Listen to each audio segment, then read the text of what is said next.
नमस्कार, मैं संजय सिन्हा। अभी जो कहानी आपको सुनाने जा रहा हूँ, उस कहानी का नाम है गुनाहों का मुंह।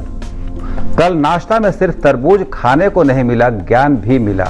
कल पहली बार संजय सिन्हा की वो आदत भी पकड़ी गई जिसकी अब तक अनदेखी होती रही थी। वैसे मैं अपना यह गुनाह कबूल करने के लिए बिल्कुल तैयार हूँ कि मेरी गलती जब भी पकड़ी गई है, मेरे बोलने के कारण पकड़ी गई है। अगर मैं मुंह बंद रखता तो कल भी नहीं पकड़ा जाता, पर मुंह ही तो बंद रखना इंसान नहीं सीख पाता है। अब आप दिमाग को अधिक परेशान मत कीजिए, उसे अधिक मत उलझाइए। संजय सिन्हा कल सुबह के नाश्ते में मिले तरबूज और ज्ञान दोनों का सच आपके सामने बिना किसी भूमिका के अब रखने जा रहे हैं। आजकल बाजार में तरबूज की बाढ़ आई हुई है। वैसे आने को तो आम भी बहुत आए, पर मुझे नाश्ते में कभी आम नहीं मिलता, जो मेरा पसंदीदा फल है। तरबूज मिलता है। अब आप ये मत सोचिएगा कि तरबूज मुझे पसंद नहीं, बस बात इतनी है कि तरबूज में ये जो काले काले छोटे छोटे बीज होते हैं ना, उन्हें चुन चुन कर निकालने में मुझे बहुत कोफ्त होती है, बहुत परेशानी होती है।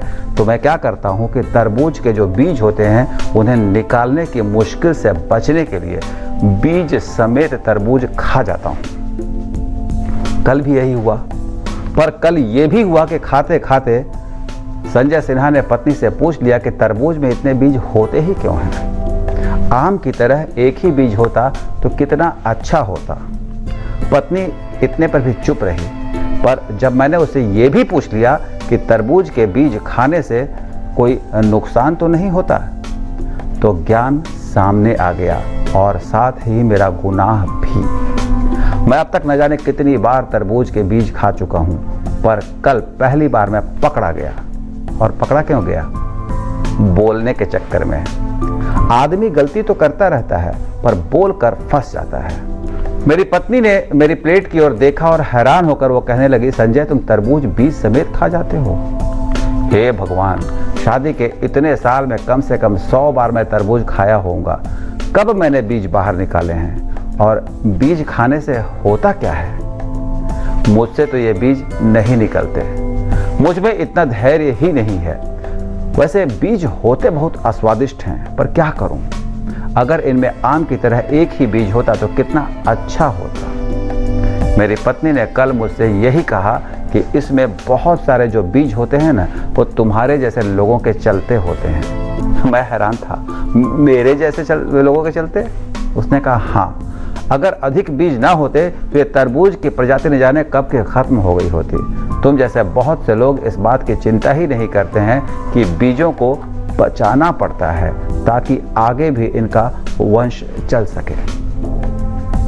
तरबूज मौसम में एक बार होता है और इसमें मौजूद बहुत से बीज ये सुनिश्चित करने के लिए ही होते हैं कि संजय सिन्हा अगर बीज समेत तरबूज खा जाएं तो भी कुछ बीज बचे रहें ताकि दोबारा ये विकसित हो सकें।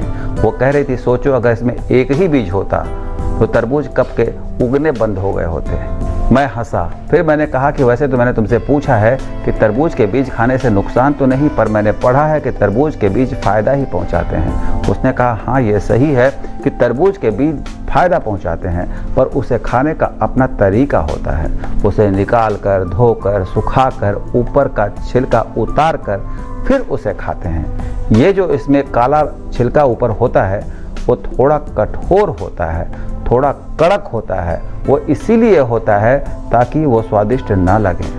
उनका स्वादिष्ट ना लगना, उसके ऊपर थोड़ा कठोर कवर होना, यही सुनिश्चित करने के लिए होता है कि उनकी जान बची रहे, कोई जबरन उन्हें कूच कूच कर ना खा जाए। मैंने कहा हाँ, पर आजकल तो तरबूज के बीज बाजार में अलग से बिकते भी हैं, तो क्या इससे तरबूज खत्म हो गए? उसने कहा नहीं, खत्म तो नहीं हुए। प्रकृति को इंसानी फितरत का पता है, इसीलिए वो इसमें इतने बीज डाल देती है कि आदमी खा खा कर भी कुछ छोड़ दे। ये ठीक वैसे ही है जैसे गाय का दूध होता है। भगवान को पता है कि सिर्फ बछड़े का पेट भरने बराबर दूध अगर होगा तो इंसान बछड़े को एक बूंद दूध नहीं पीने देगा। इसीलिए भगवान इतना दूध देते हैं कि बछड़े के लिए आदमी कुछ छोड़ दे। अगर बछड़े को एक बूंद दूध ना मिले तो फिर गाय भी दूध देना बंद कर देगी। किसी चीज की अधिकता यह सुनिश्चित करती है कि उसे सुरक्षित रहना है, बढ़ना है, पर तुम तो। मैंने कहा मैं क्या, सारे बीज खा गया? उसने कहा संजय, मुंह सब कुछ खा सकता है, मुमकिन है पेट उसे पचा भी ले, पर पेट को बहुत मशक्कत करनी पड़ती है उसके काले छिलकों को पचाने में। मुंह हर चीज निगल सकता है, इसका मतलब ये नहीं कि पेट को तकलीफ दी जाए। हम तरबूज खाते हैं पेट को आराम देने के लिए, साथ में छिलका समेत बीज अगर खा गए तो पेट को आराम कहाँ मिला। जो कुछ नहीं कहता, जो विरोध नहीं करता, उसकी पीड़ा सुनना भी तुम्हारा ही काम है। मुंह को बीज निकालने में तकलीफ ना हो, इसलिए पेट को तुम तकलीफ दोगे। मैंने कहा मुझे बीज निकालने नहीं आते। उसने कहा ठहरो, थोड़ा और तरबूज लाती हूँ, तुम इनमें से बीज निकालना सीखो। मनुष्य होने का धर्म निभाओ, सही और गलत में फर्क करो। एक की सुगमता के लिए दूसरे को तकलीफ मत दो। समझो, बीज ऐसे नहीं खाने के लिए होते हैं, अगर होते तो उनमें कसलापन नहीं होता, उनमें कठोरता भी नहीं होती। ये सब होने का मतलब ही ये होता है कि इन्हें हमें नहीं खाना है। मुंह का क्या है, उसके तो जो मन में आए वो कर बैठता है, पर भुगतना पेट को पड़ता है। बहुत बार पेट कुछ कहता नहीं, पर जब वो कहने पर आता है तो मुंह की ऐसी तैसी कर देता है।